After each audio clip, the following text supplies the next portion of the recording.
Hello, welcome to exam fellow. मैं खेमचंद और आज हम पढ़ने जा रहे हैं ज्योग्राफी का एक नया टॉपिक सौरमंडल। तो सौरमंडल के बारे में आप सभी लोग जानते होंगे, लेकिन हम वो जो है इसके अंदर अध्ययन करेंगे जो बुक के अंदर जो है काफ़ी कम जगह पे मिलेगा। यानी कि हम सिर्फ जो है एग्ज़ाम के पॉइंट ऑफ व्यू से जो टॉपिक आते हैं, जो पॉइंट इसके अंदर जो आते हैं वो हम डिस्कस करेंगे। तो काफ़ी कुछ आपको जो है बुक से हेल्प मिल जाएगी, लेकिन जो है कुछ स्पेशल पॉइंट जो कि बुक के अंदर जो होते हैं हमें काफ़ी ढूंढने के बाद मिलते हैं, तो ये हम जो है डिस्कस करेंगे। और ये काफ़ी सारे जो हैं टॉपिक या काफ़ी सारे पॉइंट जो है वो एग्जाम में पहले भी आ चुके हैं। तो देर न करते आइए हम डायरेक्टली शुरू करते हैं। देखिए सौरमंडल, तो सौरमंडल क्या होता है पहले हम ये समझते हैं। तो सौरमंडल का मतलब है सूर्य व उसका परिवार, कि सूर्य जो है वो और उसका परिवार जो है वो मिलके हमारे सौरमंडल कहलाता है। अब इसके अंदर सूर्य का जो परिवार है इसमें कौन कौन सी जो है चीज़ें शामिल होती है, इसमें जो है वो पहली चीज़ हम कर लेते हैं सूर्य को, जो है सूर्य, क्योंकि ये सूर्य जो है जनक तारा है, सबसे इम्पॉर्टेंट है, इसके इर्द गिर्द ही सब चीज़ जो है उपलब्ध है। सौरमंडल जो है वो सूर्य जो है इसका इम्पॉर्टेंट फैक्टर है। इसके अलावा दूसरा अगर बात करें तो वो हो गए हमारे ग्रह, और जो है वह इनके जो उपग्रह है वो आ गए हमारे, इनको हम शामिल करते हैं सौरमंडल में। तीसरा है हमारा जिसको हम कहते हैं क्षुद्र ग्रह,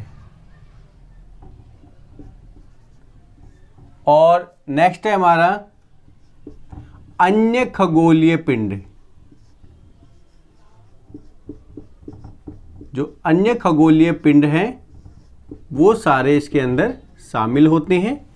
ये हमारे सौरमंडल का पूरा परिवार है जो कि हम धीरे धीरे डिस्कस करेंगे। तो हम पहले सौरमंडल कुछ विशेषताओं के बारे में समझ लेते हैं जो इम्पॉर्टेंट चीज़ें हैं। पहली चीज़ तो ये कि सौरमंडल जो है इसका आकार कैसा है। तो सौरमंडल के हम आकार को अगर देखें तो इसका आकार जो है वो है हमारा तस्तरी नुमा आकार है, इसका गोल है, एक तस्तरी की तरह इसका आकार है, इसका यानी गोल है लेकिन चपटा है वो।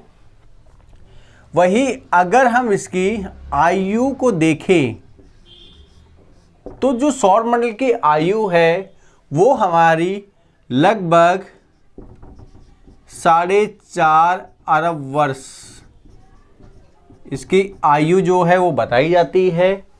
वही अगर हम देखें कि सौरमंडल जो है, जो हमारा पूरा सौर परिवार है, क्या किसी की परिक्रमा करता है?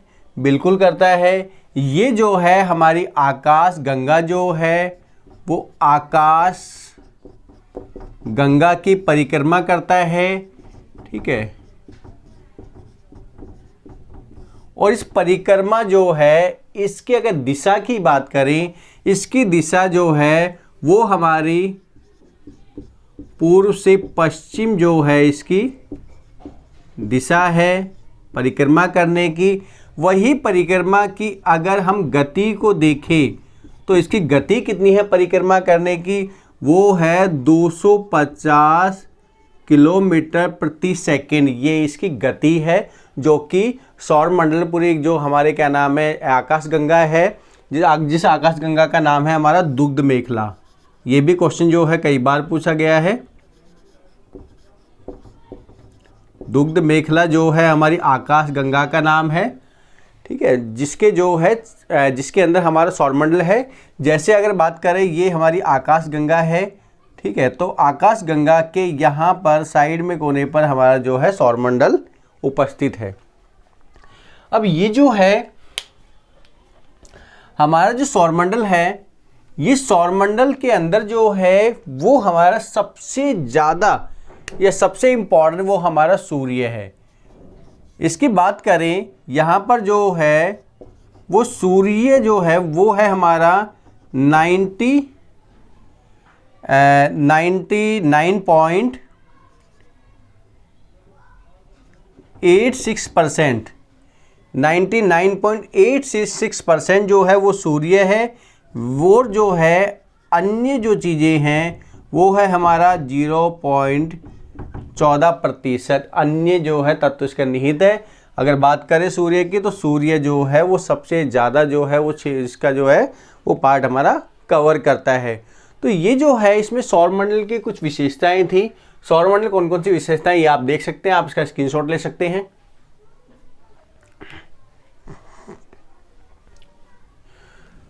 तो ये हम जो है सौरमंडल के बारे में समझ चुके हैं। अब हमें जो है वो सूर्य की कुछ विशेषताएं, सूर्य के बारे में हम जो है विस्तार से इसका अध्ययन करेंगे। हमारी जो बुक है, बुक के अंदर सूर्य का विस्तार से अध्ययन जो है वो बहुत कम मात्रा में है। तो हम जो है सूर्य के बारे में समझेंगे, सूर्य क्या होता है ये। तो सूर्य जो है, सबसे पहली चीज बात करें तो सूर्य क्या है, सूर्य एक तारा है। ये हमें ध्यान रखना है, सूर्य क्या है, एक तारा है। और किस प्रकार का तारा है, ये जो है एक युवा तारा है। ठीक है, ये युवा है, यानी अभी इसकी अगर आयु की बात करें तो इसकी आयु जो है वो है हमारी 4.5 अरब वर्ष जो है इसकी आयु है। और जो ये युवा तारा है, वो युवा तारा का अगर कलर की बात करें तो कलर हमारा जो है वो ऑरेंज है, यानी कि संतरी रंग का है, थोड़ा ऑरेंज कलर का ये जो है हमारा तारा है। और इसका एकमात्र तारा है ये हमारा सौरमंडल का। इसके अंदर सूर्य जो है, सूर्य के अंदर बहुत सारे हमारे हिस्से हैं। इसकी संरचना के बारे में हम डिटेल से पढ़ेंगे, लेकिन इसका बता दूं मैं कि यहाँ पर जो है सूर्य के अंदर 2 प्रकार की गैसों का एक मिश्रण है। ये ठोस नहीं है, ये गैस के रूप में है। और 2 गैसों का एक मिश्रण है, वो सबसे ज़्यादा मात्रा में है इसके अंदर, सॉरी,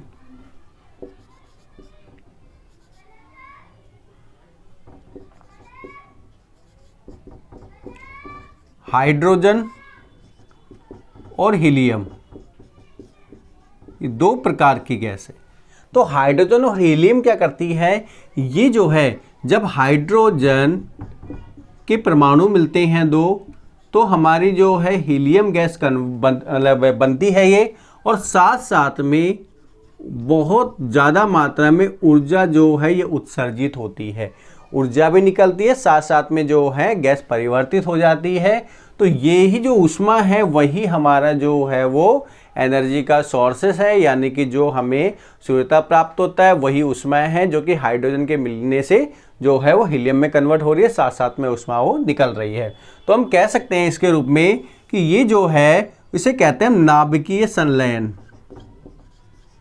क्या हो रहा है, ये नाभिकीय संलयन जो है हो रहा है, यानी कि 2 परमाणु हमारे मिल रहे हैं, इसकी वजह से नए परमाणु की उत्पत्ति हो रही है, साथ साथ में एनर्जी जो है वो रिड्यूस हो रही है। तो इसे कहेंगे नाभिकीय संलयन। तो नाभिकीय संलयन प्रक्रिया जो है उसमें हो रही है। इसके अलावा अगर हम बात करें सूर्य की, तो सूर्य जो है इसमें हमारी सबसे ज़्यादा मात्रा में बताया कि ये हाइड्रो जो पूरा जो है सौरमंडल है, सौर्यमंडल का जो है 99.86% जो है ये सूर्य में निहित है। किस में निहित है, सूर्य के अंदर।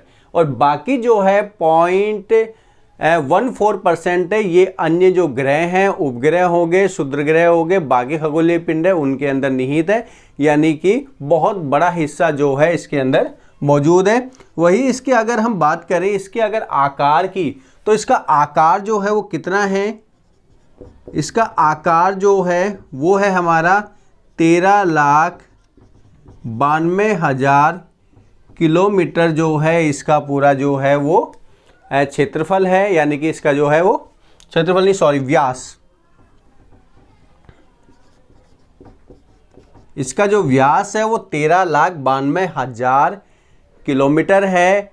अगर हम इसके आकार की अगर बात करें तो ये हमारी जो है वो पृथ्वी से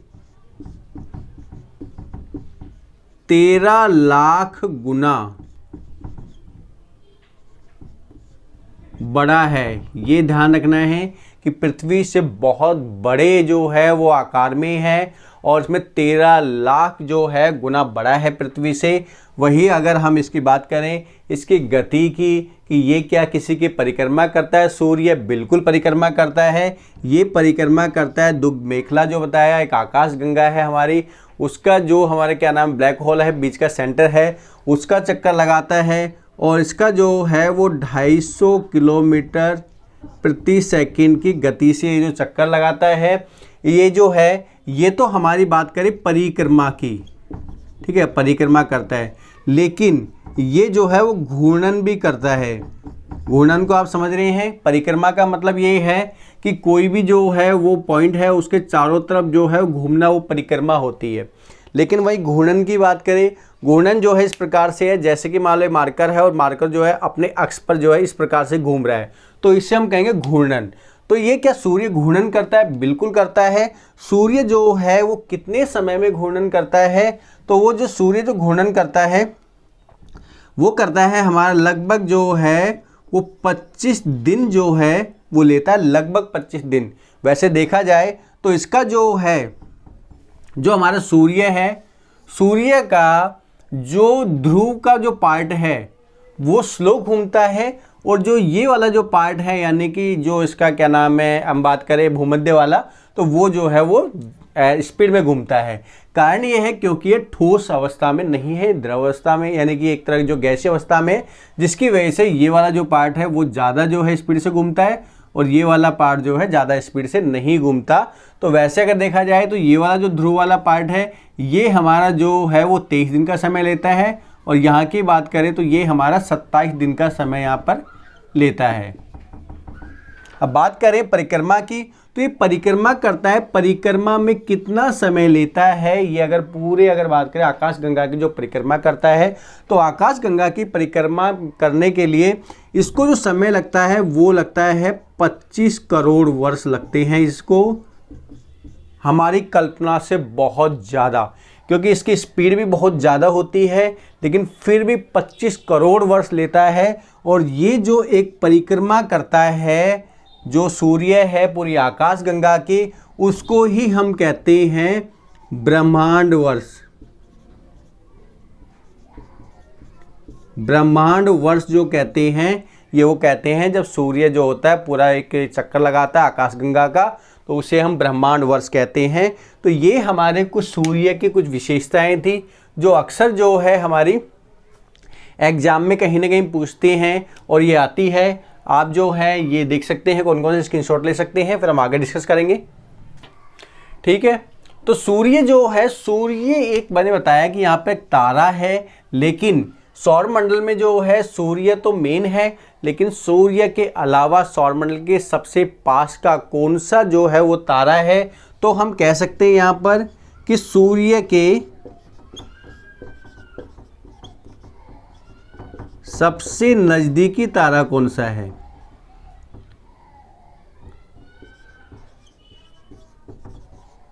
नज़दीकी तारा जो है उसे हम कहते हैं प्रॉक्सिमा सेंचुरी। तो प्रॉक्सिमा सेंचुरी जो है वो सूर्य के सबसे निकटतम तारा है। सूर्य तो एक तारा है ही, लेकिन सबसे पास में जो है जो तारा है वो प्रॉक्सिमा सेंचुरी है। ये क्वेश्चन कई बार पूछा गया और काफ़ी इंपॉर्टेंट पॉइंट है। तो हमें क्या क्या इंपॉर्टेंट है, इसकी आयु की बात करें, हाइड्रोजन हीलियम 2 प्रकार की गैसें हैं, ये नाभिकीय संलयन के द्वारा जो है अभिक्रिया करती है और ये जो है 99.86% जो है वो सूर्य में निहित है, जो हमारा सौर मंडल है। जो इसके व्यास की बात करें तो 13,92,000 किलोमीटर इसका व्यास है। वही नज़दीकी तारा जो है प्रॉक्सिमा सेंचुरी है। इसमें जो है कौन कौन सी गैसें मिलता है, हाइड्रोजन के परमाणु मिलके हीलियम गैस कन्वर्ट कर दे, साथ साथ में ऊष्मा को उत्सर्जित करते हैं।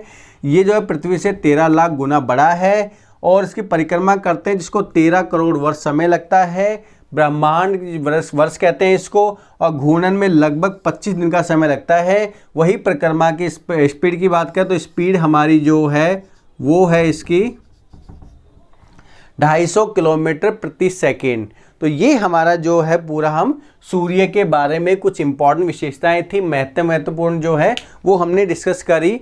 और बाकी जो है आप डिटेल कहीं जो है बुक के अंदर थोड़ी बहुत डिटेल इसकी मिल जाएगी, लेकिन जो एक मेन पॉइंट है वो मैंने आपको यहाँ पर बताया है। अगला हम जो है सूर्य के बारे में ही और डिस्कस करेंगे थोड़ा सा, और कि सूर्य जो है इसकी संरचना किस प्रकार की है, तो ये हमें समझना है। तो सूर्य जो है कि सूर्य की बनावट जो है वो किस प्रकार की है, वो अंदर से किस प्रकार का है, हमें जो है उसका सरफेस दिखाई देता है, उसे क्या कहते हैं। तो सूर्य की हम संरचना की बात करते हैं यहाँ पर।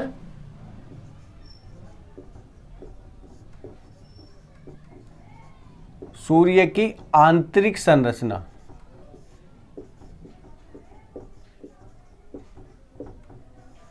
सूर्य की आंतरिक संरचना किस प्रकार की है वो हम समझ लेते हैं।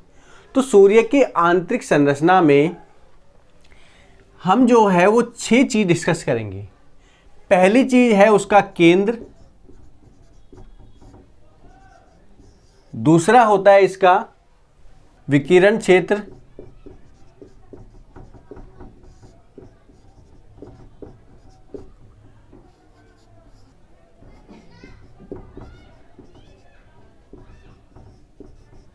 संवहनीय क्षेत्र, चौथा है प्रकाश मंडल,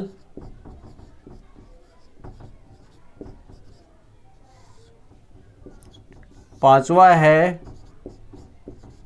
वर्णमंडल,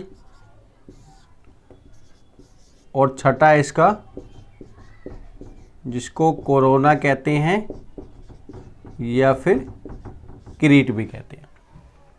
देखिए ये सारे जो है हम पॉइंट डिस्कस करेंगे सूर्य की आंतरिक संरचना में, ये सारी जो है चीज़ें हैं। केंद्र बात करें जिसको हम जो है नाम देते हैं कोर भी कहते हैं इसको, ठीक है। विकिरण जो है ये हमारा कहलाता है radio active zone, radio active zone है हमारा ये। इसके अलावा संवहनीय क्षेत्र है हमारा कन्वर्जन जोन,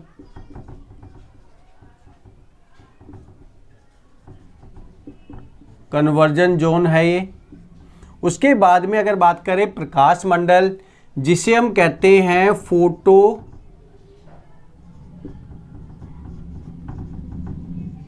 फोटोस्फीयर कहते हैं। वर्णमंडल जो है इसे हम कहते हैं फोटोस्फीयर हो गया ये, और वर्णमंडल का मतलब है क्रोमोस्फीयर,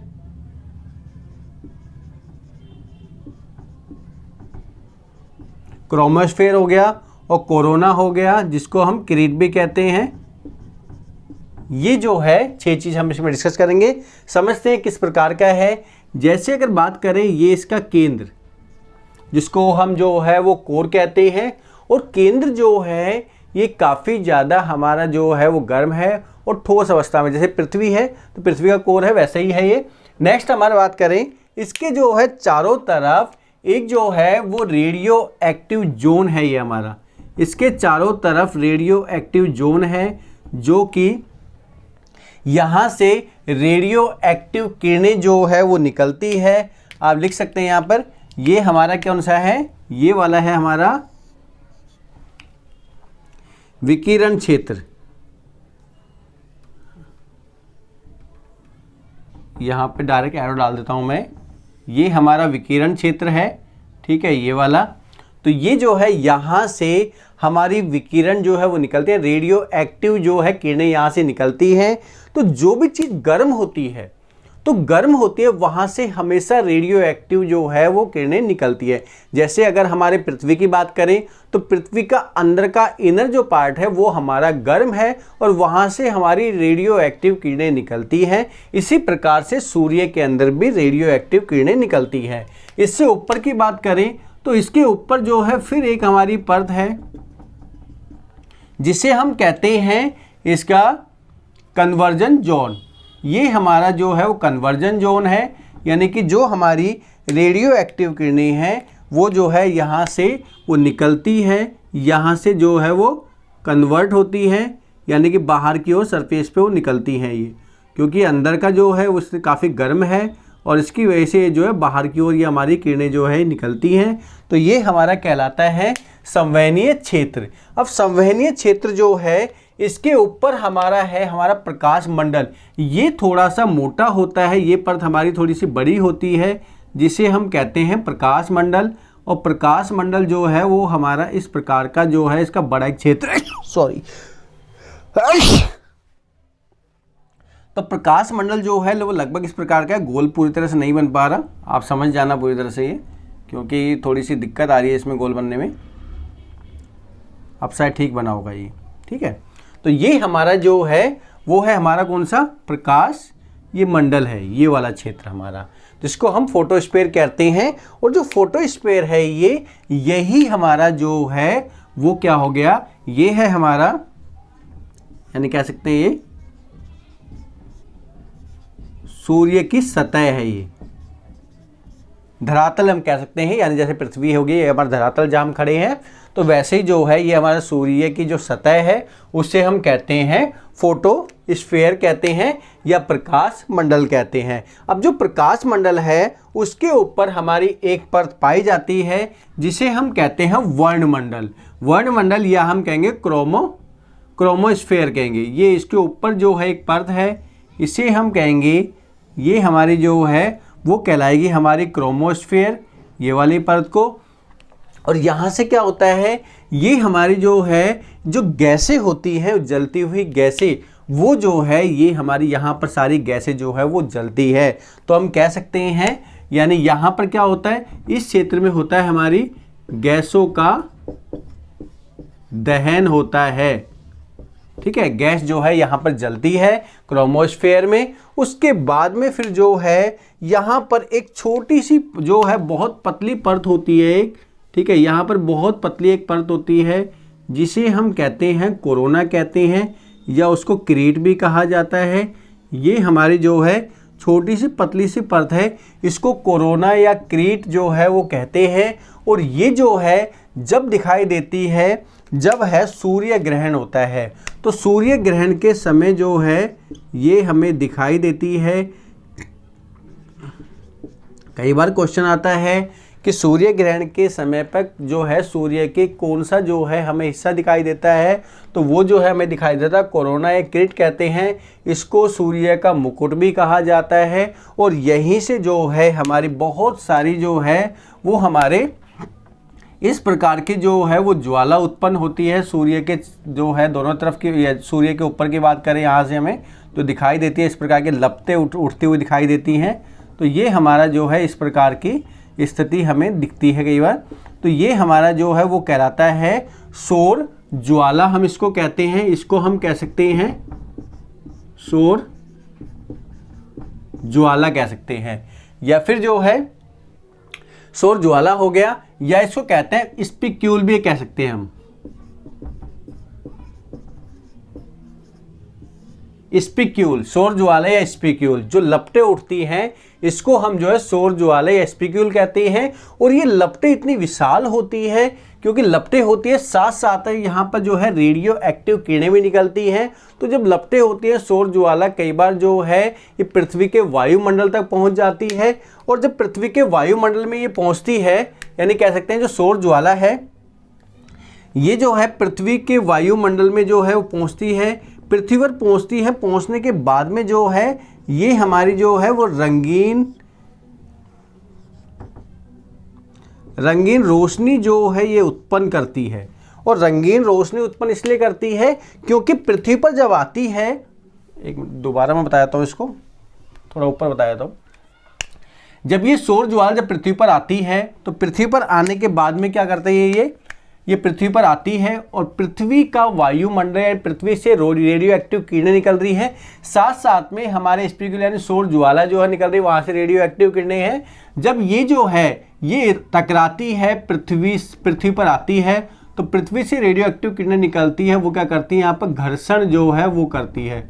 जब यहाँ पर घर्षण करेगी तो घर्षण करने से क्या होता है, दोनों रेडियो एक्टिव किरणें जब घर्षण करती है उसकी वजह से यहाँ पे जो एक रोशनी आती है वो रंगीन रोशनी जो है वो उत्पन्न होती है, यानी रंगीन हम रोशनी कह सकते हैं, ये उत्पन्न होती है।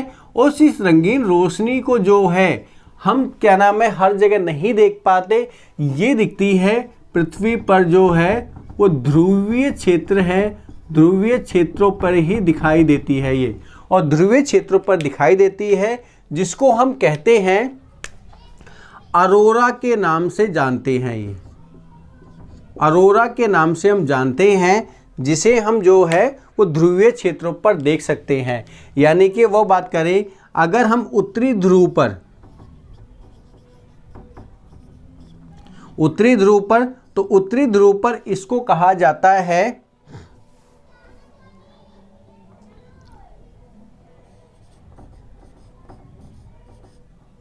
अरोरा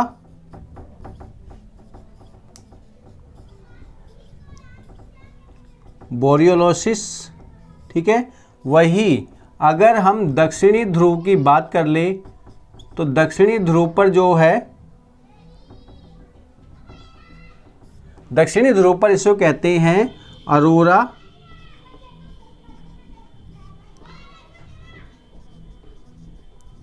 ऑस्ट्रेलियोसिस,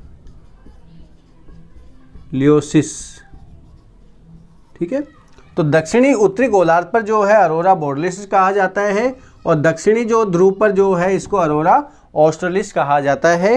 तो ये हमारी रोशनी इस प्रकार की हमें दिखाई देती है। तो ये हमारा जो है पृथ्वी की आंतरिक संरचना है। अब इसको जो है अब आराम से जो है एक बारी फिगर आप माइंड में बैठा लीजिए, आपको पूरा समझ में आ जाएगा ये चीज़। और काफ़ी अच्छा जो है फिगर बन चुका है फूल की तरह ये जो है, लेकिन सूर्य हमारा इस प्रकार का है। हाँ, और एक चीज़ और कि जो सूर्य जो है वो बताया मैंने कि सूर्य जो है वो पृथ्वी से 13 लाख गुना बड़ा है, और इस पर जो एक सूर्य ताप जो आता है हमारी पृथ्वी पर वो जो है बहुत कम मात्रा में, यानी सूर्य से जो ऊष्मा निकलती है, जो ताप निकलता है, उसका 13 अरबवां हिस्सा ही पृथ्वी पर आकर पहुंच पाता है।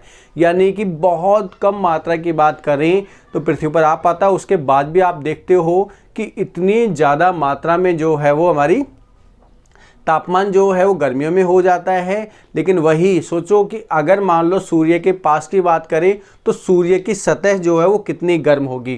तो सूर्य की अगर सतह की बात करें, सूर्य की सतह यानी कि हम जो इसकी बात कर रहे हैं ऊपर जो है ये वाली कौन सी प्रकाश मंडल की बात करते हैं, फोटोस्फीयर की। तो इसकी जो सतह है वो हमारी वो 6000 डिग्री सेल्सियस इसका जो है वो तापमान है। ये हमें जो है वो ध्यान रखना है। ये पॉइंट मैं थोड़ा सा स्किप कर गया था, माइंड से भूल गया था। तो 6000 डिग्री सेल्सियस इसका तापमान है, यानी कि इसका ये हमारा है प्रकाश वर्ष की अगर बात करें। वही अगर हम इसकी बात करें कि जो है प्रकाश जो मंडल है, प्रकाश मंडल जो है यानी फोटोस्फीयर, फोटोस्फीयर में कुछ हमारे जो है वो धब्बे होते हैं बीच बीच में इस प्रकार के जो हैं, उसे हम कहते हैं सौर कलंक कहा जाता है। इसको कहा जाता है हमारा सौर कलंक, ठीक है। सौर कलंक कहा जाता है जिसको हम कहते हैं सन स्पॉट।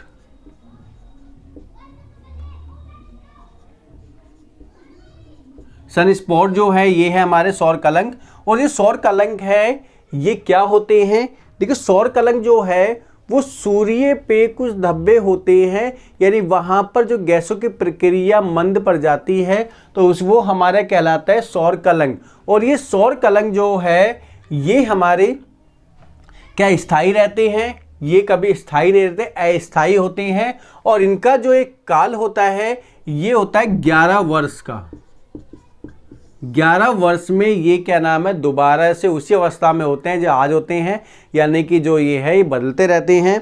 और ये जो है सौर कलंकों का प्रभाव क्या पड़ता है, सौर कलंकों का प्रभाव हमारी पृथ्वी पर जो है वो काफ़ी ज़्यादा मात्रा में प्रभाव पड़ता है। जो हमारी जो सिग्नल होते हैं वो सिग्नल को अनबैलेंस करने का काम करता है। जब हम वायुमंडल का चैप्टर पढ़ेंगे तो उसके अंदर समझेंगे कि ये किस प्रकार से जो है इफेक्ट करता है, किस प्रकार की जो है कौन कौन सी हमारे वायुमंडल की परत है जो इससे इफेक्टेड होती है।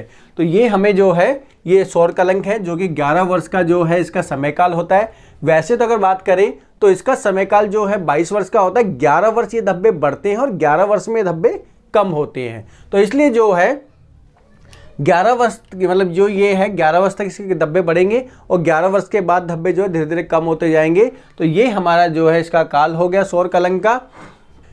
ये मिटा देता हूँ मैं यहाँ पर ये थोड़ा सा हम सौर कलंक के बारे में थोड़ा सा और पढ़ लेते हैं, क्या है क्या नहीं है थोड़ा सा देख लेते हैं। तो सौर कलंक जो है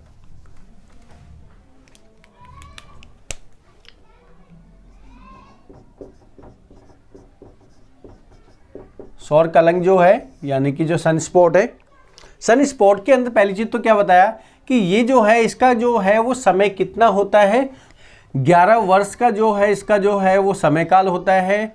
दूसरी अगर बात करें तो जैसे ही सन स्पॉट है, ठीक है, सन स्पॉट है तो इसका एक केंद्र भी होगा कोई ना कोई। तो सन स्पॉट का जो केंद्र होता है यानी हम कह सकते हैं जो इसका केंद्र होता है उसको हम कहते हैं छाया कहा जाता है, ठीक है। तो इसका जो केंद्र है उसको प्रछाया कहा जाएगा, यानी कि अगर इंग्लिश से बात करें या फिर इसको जो है वो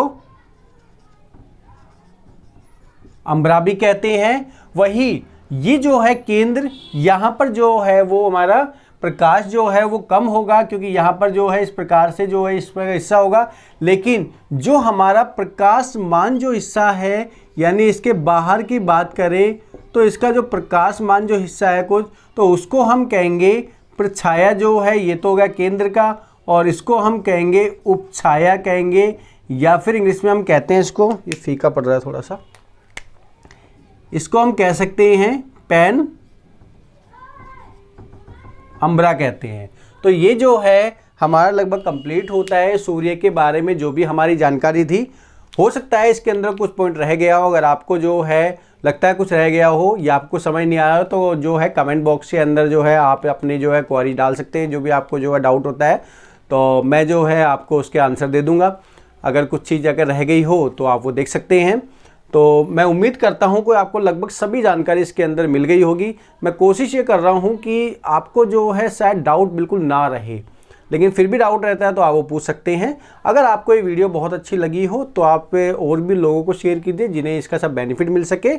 और ये जो है इसके जो है हम अगले जो क्लास होगी उसके अंदर हम ग्रह है, उपग्रह है, इनकी कुछ विशेषता पढ़ेंगे और उसके बाद जो है इसके जो इम्पॉर्टेंट जो क्वेश्चन है यानी कि जो हमारे एक प्रैक्टिस सेट है वो हम लगाएंगे, जिसकी वजह से हमें जो है एक एक टॉपिक जो है क्लियर होता जाएगा। तो मैं ये कोशिश कर रहा हूँ कि जैसे जो है हम पहले जो है उसको डिस्क्रिप्शन पढ़ेंगे, उसको डिटेल पढ़ेंगे, उसके बाद जो है उसका हम एक प्रैक्टिस लगाएंगे। तो प्रैक्टिस करने से क्या होगा कि हमारे जो है सारे क्वेश्चन जो है एक बार में क्लियर हो जाएंगे, पूरा टॉपिक एक बार में ही जो है कंप्लीट हो जाएगा, जिसकी वजह से हमें जो है कोई भी उस टॉपिक में कभी कोई समस्या नहीं आएगी। तो आशा करता है वीडियो आपको अच्छी लगी होगी। अगर ये वीडियो या क्लास आपको अच्छी लगी है, जितना हो सके ज़्यादा से ज़्यादा शेयर कीजिए और जो है इसको लाइक कीजिए और जो है कमेंट्स बॉक्स में आप जो है कोई डाउट है तो वो ज़रूर लिख देना, ठीक है, जिसकी वजह से जो है मैं आपको जो है उसके आंसर दे सकूं। तो ये क्लास हम यही समाप्त करते हैं।